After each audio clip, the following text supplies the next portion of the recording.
This is the Education Gadfly Show.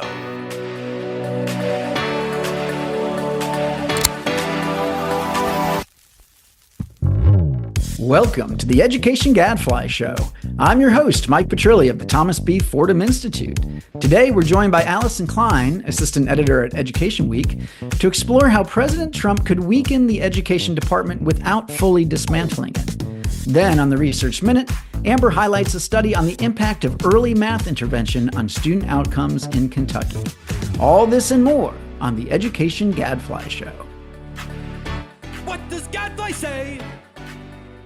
Hello, this is your host, Mike Petrilli of the Thomas B. Fordham Institute, here at the Education Gadfly Show and online at fordhaminstitute.org. And now, please join me in welcoming our special guest for this week, Alyson Klein. Alyson, welcome back to the show. Hey, Mike, it's great to be back and great to be back talking about federal policy. That is exactly right. I have been leading a campaign to recruit Alyson Klein back to the federal education policy beat. You tell me that is not going to succeed, but we're going to keep trying. Anyway, Alyson is, of course, one of the nation's best, smartest, most prominent education reporters. She is officially an assistant editor at Education Week. And your regular beat these days is what? Ed tech? Is that how you describe it? It's education technology, future of work, and student well-being. And I share that very broad beat with two other reporters, because I don't think one person could do all that themselves. I love it. Well, speaking of somebody who does Herculean tasks all by himself, David Griffith, my co-host. Welcome back, David. Hey, Mike. Happy New Year. Happy New Year, Alex. No. You're past the date when you're allowed to say Happy New Year, according to what's his name? Larry Davidson. Yeah, I guess that was on Curb Your Enthusiasm. I think it's January 6th officially. Yeah. So, but I think it's still okay to say Happy 2025. So we'll give you that. All right.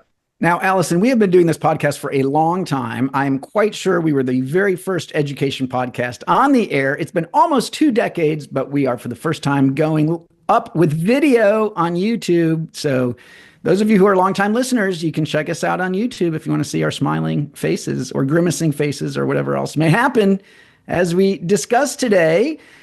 But enough with that. So, Alyson, you wrote a great piece recently about the incoming Trump administration. Now, I think the conventional wisdom on what's going to happen with the new administration quickly went from, oh my God, they're going to get rid of the Department of Education to, no, they're not going to get rid of the Department of Education because that takes 60 votes in the Senate.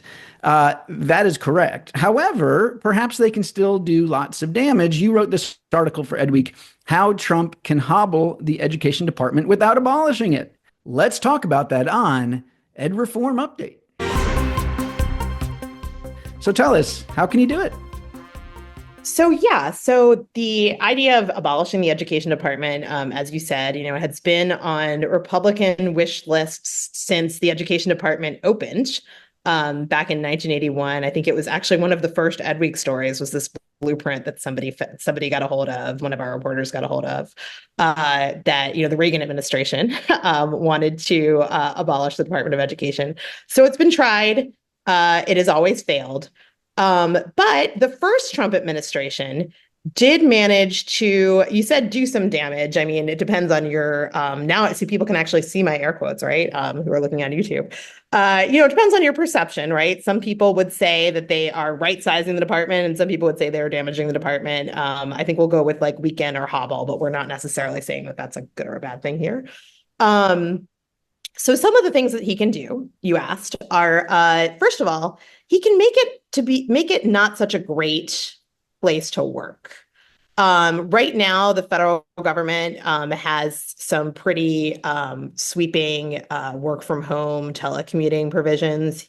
He's expected to call back everybody 5 days a week. That would include Department of Education employees. And right there, some folks who are balancing childcare, maybe moved further away during this time of, hybrid or fully remote work. May, look for other jobs, or they may retire, right? A lot of the federal workforce is eligible for retirement. So that's one thing he can do. He can also just not really consult some of the career folks about big decisions, kind of leave them out of the loop. That makes the job less fun, I would think, for a lot of folks in that job. So that's one way to make it, to sort of shrink the workforce, without either doing massive layoffs or, or going through Congress, right? Yeah, no, but a few things on that point. First of all, you say, make it not a great place to work. I mean, already the Department of Ed has one of the lowest, employee satisfaction rates of anywhere in the government, right? According to some of these surveys. So they're sort of middle of the road for a mid-sized I thought it was agency. Low. Okay. During the Biden years, they've been middle of the road mid-sized agency. So, yeah. Right. One thing that I heard from a friend who happens to work at the Department of Education, FSA, and the Washington Post wrote this up, was that, they've actually gotten rid of some office space in recent years, in part because, they didn't need it because people weren't coming into work. And so they had some leases come up and they did not renew them. So one question I have is, do they actually have the space? If they mandated that everybody come back 5 days a week, would they have enough places to put them? You could imagine that the unions will make the case that that's an issue and that could at least delay some of that attempt. Other big question for people in Washington are wondering is, will there be incentives to retire? Will there be some kind of buyouts or some sweeteners? And then that you might see more people rush for the doors. Okay. I just had to get those points in there. No, I appreciate that. Yeah. Yeah. So, all right. So what else, Alyson? So one thing the department did last time, which I would be unsurprised if they tried again, was they scrapped existing guidance documents. And to some extent, this was really meaningful. Like when they tossed out, guidance on transgender students using a bathroom that matched their gender identity, that was pretty meaningful. And in some cases, it was really just kind of a signal that, the feds were not in charge anymore and that the states were stepping up. You could say it was either a signal or you could say it was window dressing and meaningless, depending on your perspective, right? So they got rid of guidance that pertained to laws that were no longer on the books. But that was like a big day when they just dumped a bunch of guidance documents. You can still find those guidance documents. At the top of them, it says, this is no longer applicable. But I've heard that states still consult them for some programs because, they could use the guidance on how to spend the federal funding. So that's another way that the incoming administration can weaken the department. And then they can also close offices in the department or move them to other federal agencies.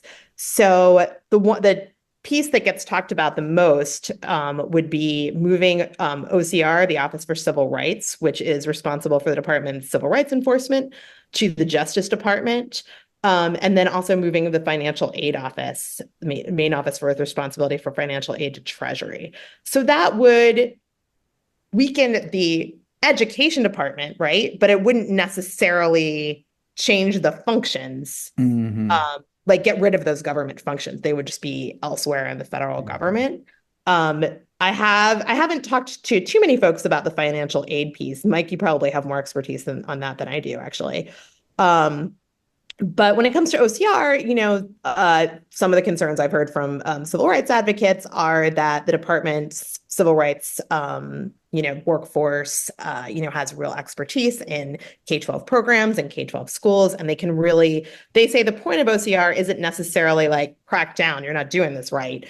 It's more, how to come into compliance with civil rights laws to sort of help these districts, build the accessible elevator or, change their, in past cases, disciplinary practices and things. So that is another piece that the incoming administration, Secretary Designate Linda McMahon, she can't I'm trying to use some good WWE lingo here. Good, yes. She can't deliver like a knockout punch, but she can get some blows in. She can get some blows in. Well, let me ask you about that piece about moving the pieces to other places. I guess I thought that was still something you would need Congress to approve. So help us understand, because there is a statute when they created the department. I thought it was said, and here are the things that go in the department. So help us understand that. How much leeway do they really have? So it depends so it's complicated, right, Mike? Because it depends on the office that you're talking about. Okay. I'm pretty sure, although Google this, anybody who's listening, that OCR is in statute. And so you would not be able to just move that without consulting, without legislation, right? But during Betsy DeVos's tenure at the department, she did close some offices because they were set up by other administrations. There was no legislation that necessarily backed them up. And so she was able to do that. So for instance, I believe she moved the Office of Innovation, the Innovation Office, into the main elementary and secondary office, basically because in her rationale, all education programs, all K-12 programs should be innovated. And innovation should be its own silo. People listening don't know that I was trying to make a sad face because I created that office along with Nina I know Reese you did, right? and So Secretary she Rod can Page. undo Mike's work. I had to take it off my freaking resume. Come on. Or with an asterisk. I created this office, which has now been abolished by other Republican administration. But it was, it was on the books for a while. It was, open during for 8 years during the Obama administration, and they made good use of that. Well, you could say good or bad, but they certainly used that office, right? It wasn't just like a sleepy backwater in the Obama administration. Yeah, no, and to give him credit, Checker was the one who wrote an article saying there should basically be an assistant secretary for charter schools, and that inspired the idea and eventually ended up with the Office of Innovation and Improvement. Oh, well, it was fun while it lasted, but you're right. Maybe we should have gotten it in statute to make it harder to undo. When I'm hearing this stuff, Alyson, and tell me if this is unfair. It just, a lot of these things, other than moving the boxes around, which, may or may not need Congress, it sounds kind of typical for a typical Republican administration, try to trim the guidance, there's going to be some, tinkering with policies, maybe in a few cases giving more leeway back to states and local districts. This doesn't sound, sweeping. Is that fair to say? It's like in terms of the impact in the real world on kids and classrooms, teachers, schools, it's going to be hard for them to notice, right?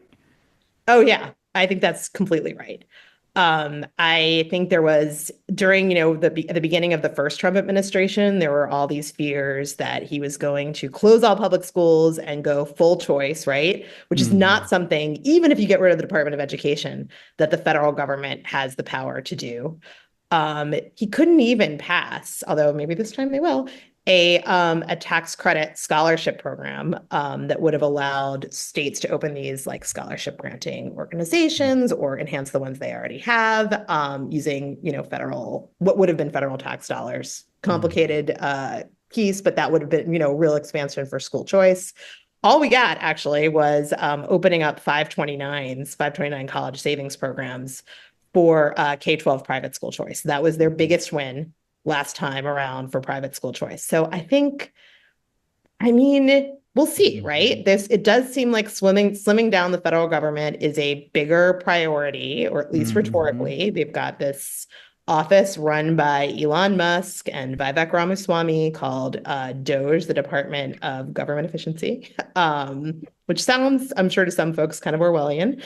That is, going to be looking at, the entire federal government, looking for efficiencies. But I don't necessarily see major impacts on at the classroom level, right? I think the bigger impact could be for state education agencies, that they will, it'll take, I remember talking to some folks back during the first Trump administration where they did succeed in slimming the federal workforce. A lot of people did retire then. And, state education folks I talked to, none of whom would go on the record, only on background. So I have a story that has them all as state education official. Said it's taking longer to get our questions answered and people aren't getting back to us. And when they do, they don't really have like as firm an answer as they used to. And they do seem like they're stressed and they do seem more overworked than they normally do. And so that kind of gets back to, them it not being a great place to work. So that was sort of what happened the first time. It more impacted state education agencies. And they also, some of these state education agencies want to do their own thing, right? But they're so used to federal guidance because they want to spend the money in a way that's like legally permissible. They don't want to run afoul of the law. And so fewer guidance documents can make things more frustrating for them, which could, and this never bore out in my reporting, but it could technically make things more frustrating at the school district level for some programs. Yeah. I don't see that totally trickling down to the classroom, but But it could. No, and look, I remember from my days in the Department of Ed is, we'd say, oh, we want to give all this flexibility. Go ahead, do whatever you want, And then they would say to us, yeah, do you have the Inspector General on board with that? Because I don't care what you say, Mr. Whippersnapper, 26-year-old political appointee. If these accountants and the Inspector General come after us for misappropriating funds, I could go to jail, or at least lose my job, And so it turns out, that you have to actually get these other parts of the agency, the career staff, especially the Inspector General, to sign off on some of this flexibility.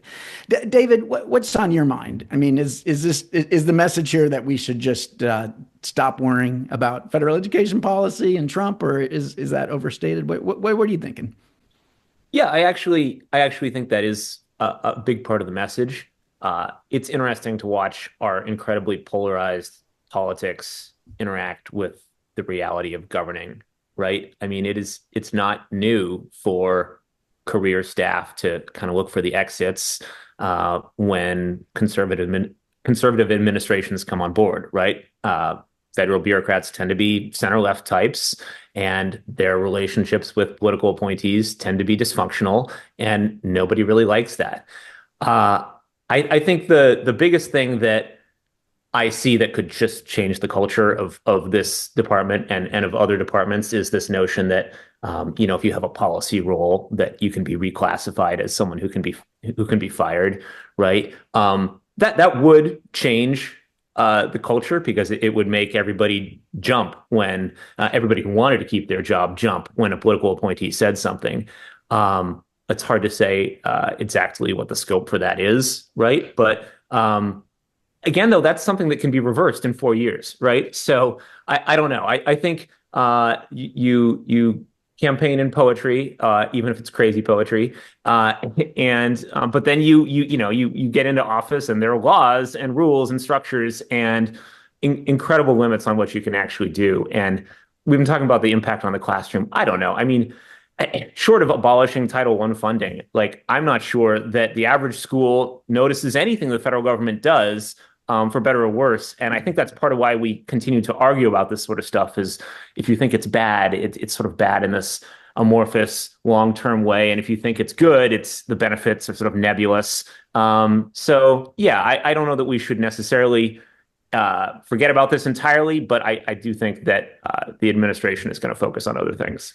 Yeah, and look, they're not going to cut Title I funding in a dramatic way, because that's hugely unpopular, right? And it takes Congress. Now, I will say, I was on a webinar, the campaign for third grade reading this week, and Denise Ford at Ed Trust made this really good point that, okay, maybe the education stuff is not going to change much, but we got to keep our eye on a lot of things that could have a direct impact on kids. Of course, there's the deportation risk for migrant children. There's also all this talk about cutting social safety net programs. So if Medicaid comes under the axe, food stamps, all that kind of stuff, right? And I'm going to be fascinated to see when the tax bill gets written. Probably won't be done until this summer at the earliest. You've got J.D. Vance over there saying, hey, if we're serious about being in the working class party as Republicans and populists, we need to do things like put more money into the pockets of working class people. So like a child tax credit, that could do a lot of good for lots of families and kids. Does that make the cut? What about that school choice tax credit that Alyson made? Does that make the cut? Or is this just going to be traditional Republican, cut taxes for the rich, and that other stuff gets left behind? So all of that piece, and there's a lot to still watch, right, Alyson? Yes, I want to add one thing to your watch list. I think all the points both of you made are really good ones. I think the biggest thing that could happen, and Trump didn't need to be elected the second time for this to happen, honestly, is that the Supreme Court, we've seen them overturn Roe versus Wade, so no precedent, I feel like, is totally secure. I wonder if they'll ever take up Plyler versus Doe, and that is the Supreme Court case that gave undocumented immigrants access to public schools. Mm-hmm. If the Supreme Court pulled the right of undocumented students to attend public schools, that could be an earthquake in K-12. Yeah. Yeah, that would be mayhem. And I wrote about that last year, saying that'd be a really bad idea. Or more Yeah, that's specifically, interesting. Like, as a Republican, that you feel that way. Do you want to? oh, I mean, I was interviewing you. I would ask, like, well, I mean, it's why? just look, it's just common sense, right? I'm a compassionate conservative, Alyson, and That's right. Bush administration. Yeah. yes. Look, no, this notion There's still one of you. there's one of me. Hey, there's like 9. We get together sometimes, but Perfect look, spellings. of course, no. I mean, this notion that we're going to cause pain to children as a way to discourage people from migrating here. Whether it's this, whether it's separating families at the border. I mean, let's just stay away from that. Okay. And I say that as somebody who says, look, it's crazy that we had something like 4 million people come into this country during the Biden administration, mostly by abusing our asylum law. So that I am on board with tightening the border, but when children are here, they're children. We should treat them with dignity and respect. Wow, Alyson, we could go on and on like this. I mean, this is super fun, but that is unfortunately all the time we've got for today. But thank you so much for coming on the show, and especially for being our guinea pig on our first video podcast ever. Alyson Klein, Associate Editor at Education Week. Look forward to having you on sometime soon. Great. Thanks, Mike. This was great. All right, now it's time for everyone's favorite, Amber's Research Minute. Amber, welcome to the show. Thank you, Mike. And happy 2025. Happy 2025. Glad to have a new year upon us. Indeed. And our very first time here that we are doing video for the podcast to go up on YouTube. We've been doing this podcast for something like 18 years. So, let the record show we were innovators on the podcasting front, but we have been holding out on video. For my case, it's because I'm like, oh my God, now I have to always make sure I've taken a shower and, brush my hair before we do this. You don't. We'll see how long that lasts. I think, a few weeks from now, I'll be wearing a baseball hat and people will know that I just didn't get around to it yet. All right, Amber. Well, we're coming out of the break. Before the break, you had your top 5, really 6 of 2024. So yeah. I don't know. Are we going to come off strong here in 2025 with a winner? We're gonna try. It's not like a game changer study, but I just like it because it's having to do with early math policy. We hear so much about early reading policy, and it's getting a ton of attention in state policy. And finally, we see a big evaluation from AIR and RAND looking at the impact on student outcomes of a large-scale K-3 early math intervention in Kentucky. Apparently, Kentucky had a big fund called the Math Achievement Fund, or MATH. State level provides 2-year grants to schools for math intervention that can then be renewed for another 2 years. The intervention consists of schools that have to do the following. They have to hire one experienced math intervention teacher, or MIT, who spends half her time teaching low performers. That person has to train 2 classroom math teachers, called 2+ teachers, who participate in roughly 10 days of PD every year. They train the rest of the math teachers. They attend a state math conference or 2 every year, and they must teach small groups of 4 to 6 kids every day in additional sessions during homeroom, so as not to replace their regular math class. What they're teaching is based on a screener, because all kids have to be screened to identify their deficiencies in math. Schools must also use a 1 of 4 state-approved math intervention curriculum, and they have to be monitored closely by the state on a number of inputs and outputs, like how much time they're teaching the kids and so on. What else? It's considered a whole school intervention, even though they're identifying kids for small groups, because like I said, they've got this PD and this turnkey training thing where all the math teachers get training. The grant, it's just $50,000 per school year. So the grantees have to then provide additional Title I funds to cover their remaining cost. All right, we got a difference in difference design. between math and non-math schools. I want to say math, but it really is MAF. I was like, speak clearly, Amber. I know. It's the Math Achievement Fund, MAF, but it has to do with MATH. Anyway, they're able to satisfy the parallel trends assumption.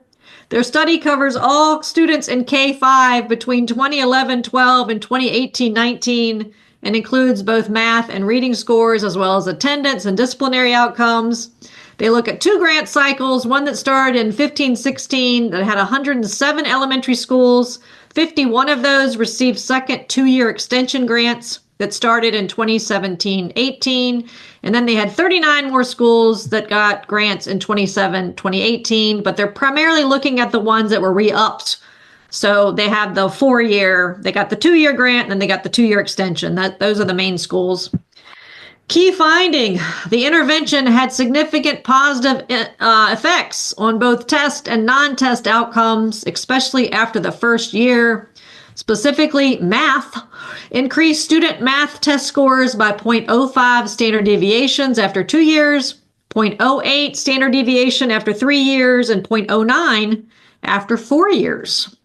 They had slightly smaller effects emerge for reading scores, with 4-year effects winding up at 0.06 standard deviations. The gradually increasing effects are in line with more students receiving the intervention in grades K-3 and then being tested in grades 3 through 5. And of course, the intended spillover effects for the school. Then they find that the program significantly reduced disciplinary incidents and student absences. It increased the likelihood that students were involved in disciplinary incidents by 1 percentage point in the first year, and it decreased it up to 3 percentage points in the third year, led to decline in absences of roughly 0.1 to 0.3 percentage points in the first 4 years. But what I thought was interesting was the schools still saw the benefits of the program 2 years afterwards when they were no longer receiving state support. And those benefits were for kids across the grade levels, regardless of both genders and by FRL status. But there was slightly more benefit for kids who were of color. And then finally, they do a cost study of sorts. They find that the top tercile of schools relative to spending comes in at $1,062 in program costs per pupil. The bottom tercile spends $604. As expected, schools with smaller enrollment spend more. But finally, they comment that the 4-year effect of the intervention on math achievement is on par with the effect of replacing all novice teachers with teachers with 3 to 5 years of experience, which would obviously cost a lot more. So that's what I've got. Math policy. Yeah, no, very good. And of course, these days, whenever I hear somebody talking about math, I think, oh, this must have been funded by Gates because we all know Gates is now into math big time. And so who else is into math? But okay, this was long before that. So kudos to Kentucky for being for caring about math, even before the Gates Foundation did. When you were talking about math teachers and we're talking about K to 3, it did make me wonder, was there departmentalization? In other words, every kid had a math teacher and a probably reading teacher? Yeah, they did not say. So I do not know. All right. I mean, just that terminology makes me think maybe. Yeah. Which always to me seemed like it would make sense that theoretically, if you only had to teach, say, math and science, and somebody else taught English and social studies, that you could specialize. And, if you're just a little bit better at teaching math, or a little bit better at teaching reading, that could make a big difference. And yet some studies have found that places that try that have been disappointed. I think some have been more promising. Anyways, I just wonder if that should be considered part of this intervention. Yeah. Really know. David, any thoughts? Including, I'm always curious, like, when I'm hearing these numbers, like, is this pretty impressive or, how? Yeah, I mean, assuming it's real, it sounds, like something that's worth talking about to me. I guess my question is just how much this really differs from standard practice, right? I mean, my assumption is that, I don't know, if kids are behind, maybe this is naive, but my assumption is that if kids are behind in math, that they get some sort of intervention, at least in theory, in most schools, right? And I get that this was funded, but the funding isn't that significant, right? And it doesn't sound like anything that would be totally beyond the ability of the typical elementary school to just implement without funding, right? So it certainly seems like it was well done, or at least the results are promising. But that's the part I'm struggling with a little bit, is just like differentiating it from the background noise of like, this kid is struggling with arithmetic, therefore we're going to assign them small group work with arithmetic. That just seems almost commonsensical, which doesn't mean it happens, but that's Right. the part I'm struggling with a little bit. Yeah. Well, yeah, I mean, definitely they're not replacing. So, that's what happens sometimes, right? They get pulled out of math class to get, supplemental math, which makes no sense. So here we do have its additional time. And I don't know, I just think that having a math intervention teacher that has experience is also something that's different here. They did, $50,000, not a ton, but they did require, a new hire here that presumably, a school might not have. And that person's in charge of doing this turnkey training. So it's almost like you've got internal PD with an expert that you might not have otherwise. Mm-hmm. I mean, I find it interesting, the Title I piece, right? It seems like what the state of Kentucky here is trying to have more influence over how local school districts spend their Title I money, right? I mean, they must, if they're coming up with more Title I money to match, then they must be deciding not to spend it on something else. Like, I don't know, maybe classroom aids, for example. And that I think that's pretty defensible, is to spend the money on a math intervention specialist instead. So that's interesting from a policy perspective. If you're a state and you look out and you're not sure that your school districts are spending their Title I money all that well, this is one way to steer it in a new direction. Yeah, especially since they've got to adopt these 4 approved curriculum that it presumably must have some evidence behind them. Mm-hmm.